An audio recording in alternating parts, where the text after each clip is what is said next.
Oh, baik, Assalamualaikum warahmatullahi wabarakatuh. Kami dari kelompok 5 penyusunan rencana bisnis Agri B yang beranggotakan saya Abdul Latif dengan NIM 3024. Saya Trana Bila dengan NIM 2000. Saya Kela Fitri Lita dengan NIM 3018.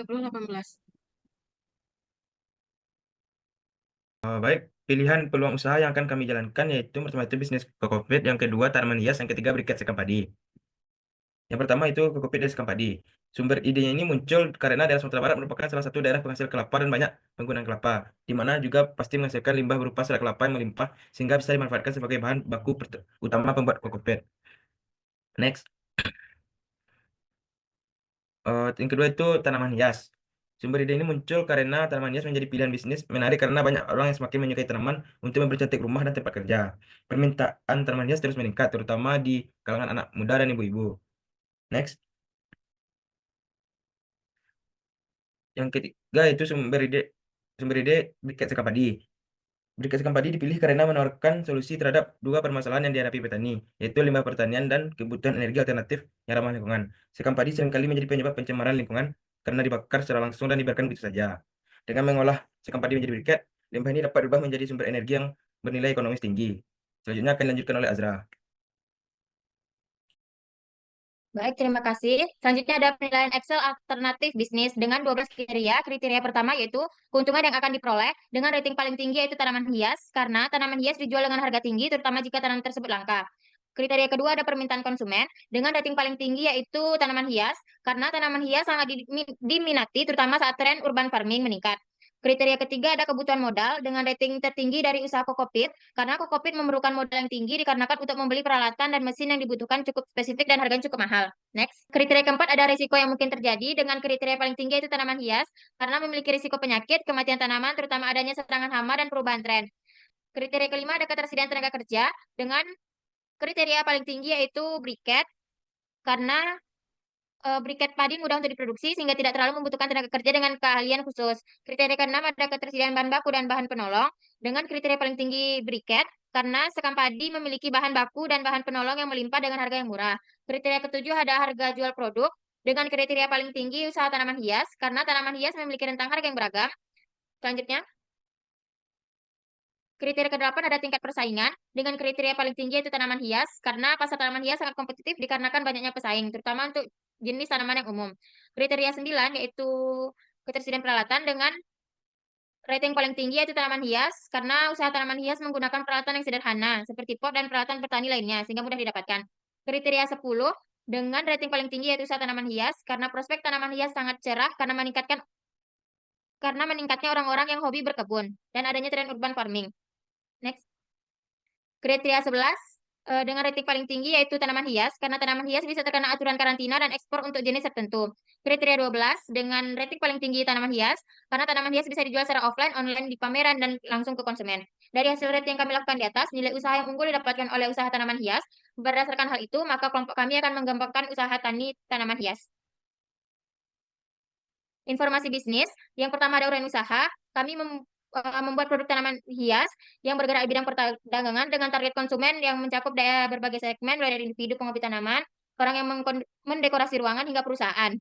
Kami membuka jam operasional 8 jam, dari jam 10 sampai jam 18, setiap hari Selasa sampai Minggu, dan khusus hari Minggu jam 8 sampai jam 16.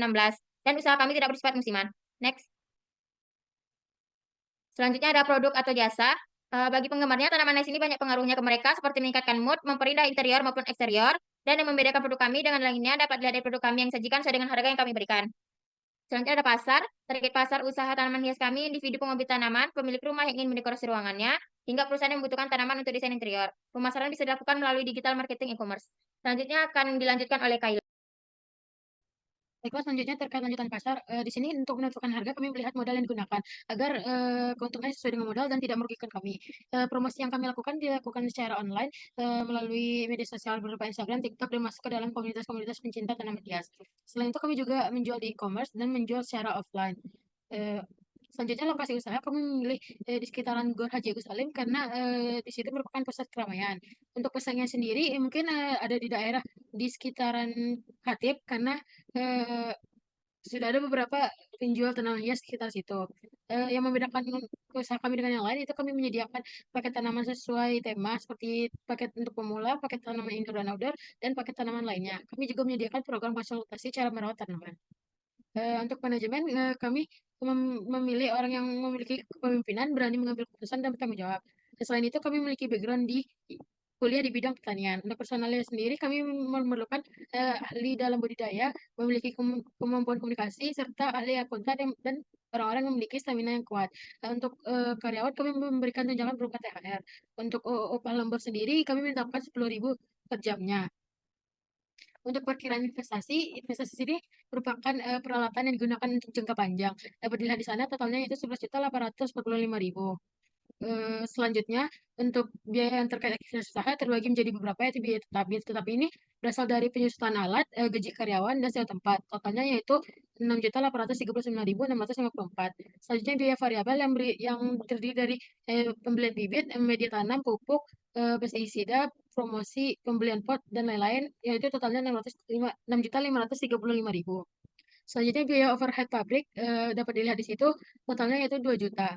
Selanjutnya biaya yang dibayarkan merupakan penjualan dari biaya tetap, variabel, dan BOP tersebut, totalnya yaitu 15.374.654. Selanjutnya biaya yang diperhitungkan yaitu di sini berupa gaji pemilik, yaitu 2.500.000. Jadi total semua biaya yang diperlukan yaitu 17.874.654 untuk setiap bulannya. Selanjutnya untuk produksi dan penerimaan, di sini terdapat beberapa sumber pendapatan. Yang pertama, pendapatan dari penjualan tanaman individu tersendiri. Kami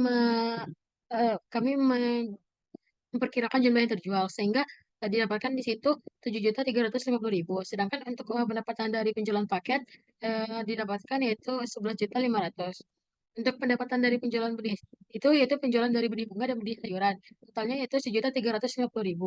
Nah, untuk total pendapatan kami setiap bulannya jika dijumlahkan yaitu 20.200.000. Nah, untuk keuntungannya sendiri didapatkan dari pendapatan per bulan dikurang dengan biaya operasionalnya tadi. Itu keuntungan bersih per bulannya yaitu 2.325.346 rupiah. Saya kembalikan kepada moderator. Baik, sekian dari hasil presentasi kami. Berikut merupakan dokumentasi diskusi kami. Mohon maaf atas kekurangannya. Assalamualaikum warahmatullahi wabarakatuh.